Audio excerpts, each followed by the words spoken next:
भगवान राम लला खाते हैं पान। प्रतिदिन 11 पान उनके दैनिक भोग में शामिल होता है। और आइए आपको बताते हैं कौन वो भाग्यशाली जो प्रत्येक दिन भोग के दौरान 11 पान सप्लाई करता है भगवान रामलला के मंदिर में। यह पिछले सैकड़ों सालों से अनवरत ये चीज़ चली आ रही है।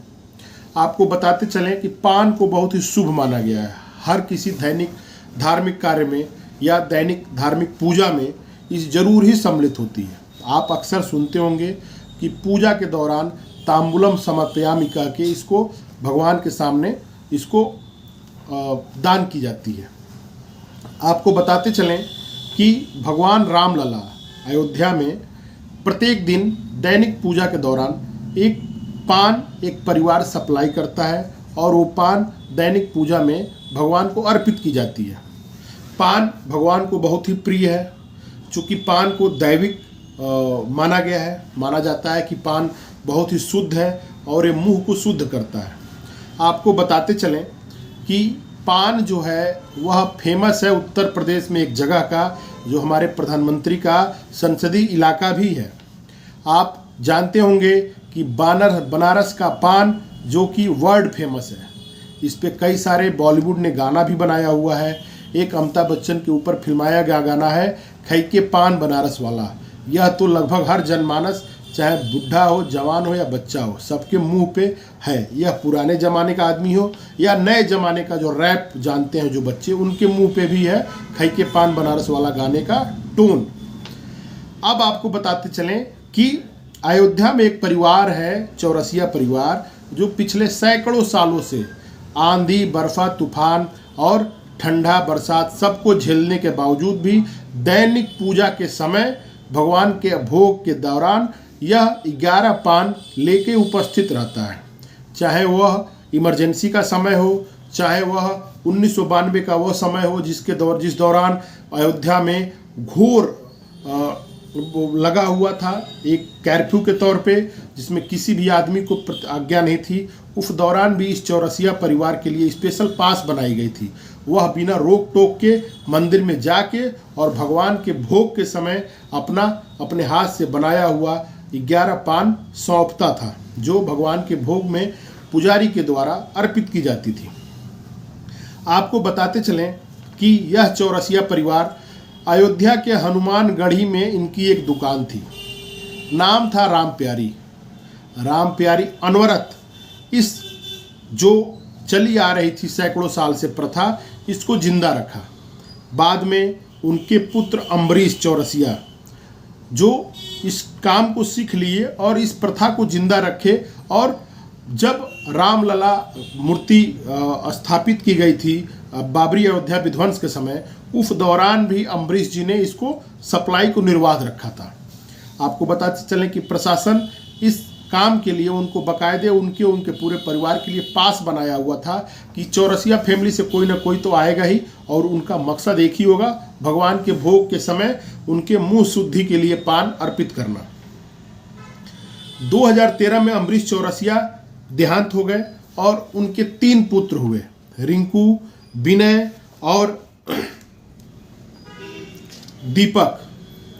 ये तीनों लोग इस प्रथा को जिंदा रखे हुए हैं और अब इन तीनों भाइयों की अलग दुकानें हैं। उसके बावजूद ये तीनों लोग 3 जगह से पान बना के अपने प्रथा को जिंदा रखने के लिए भगवान को अर्पित करने जाते हैं।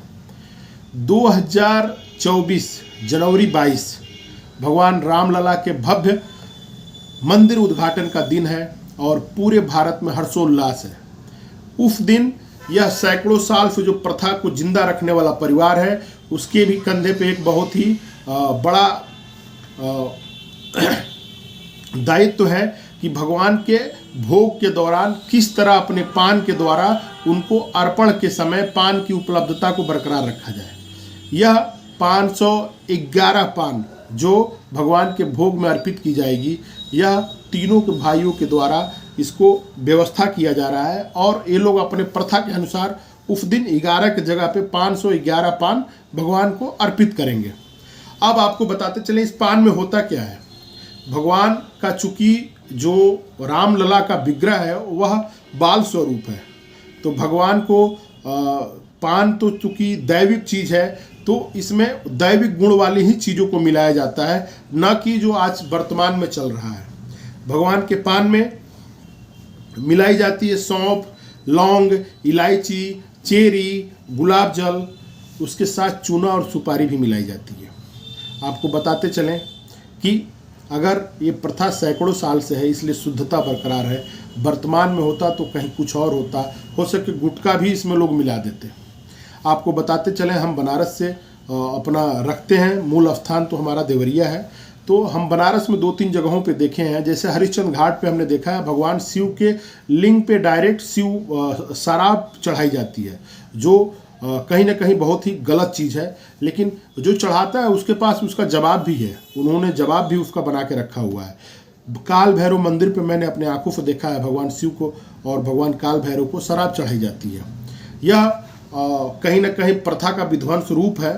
खैर, हम इस पे बात नहीं करना चाह रहे हैं। भगवान रामलला को पान जाता है, वो भी अपने शुद्धतम रूप में जाता है, और इस शुद्धतम रूप को बरकरार रखने के लिए चौरसिया परिवार को ढेर सारी शुभकामनाएं और बधाई। चूँकि 22 जनवरी को भगवान रामलला का प्रकट दिन मनाए जाने की तैयारी हो रही है, भव्य मूर्ति की स्थापना की दिन है, तो इससे जुड़े हुए उन तमाम लोगों से, उन तमाम परिवारों को याद किया जाना जरूरी है। और भगवान रामलला के भोग में उपस्थित चीज़ों का, और ये चीज़ें कहाँ हैं, किस परिवार से आ रही है, कितने दिनों से उन लोगों ने उस प्रथा को जिंदा रखा है, जब देश में इस चीज़ का पता ही नहीं था कि मंदिर बनेगी कि नहीं बनेगी, उसके बावजूद भी अपने इष्ट को खुश करने के लिए, अपने इष्ट को अर्पण करने के लिए, उनके पास जो रहा है, जो उनके जीविका का साधन रहा है, उसका उन लोगों ने उसका बेस्ट स्वरूप उपलब्ध कराने की कोशिश ऑलवेज किया है।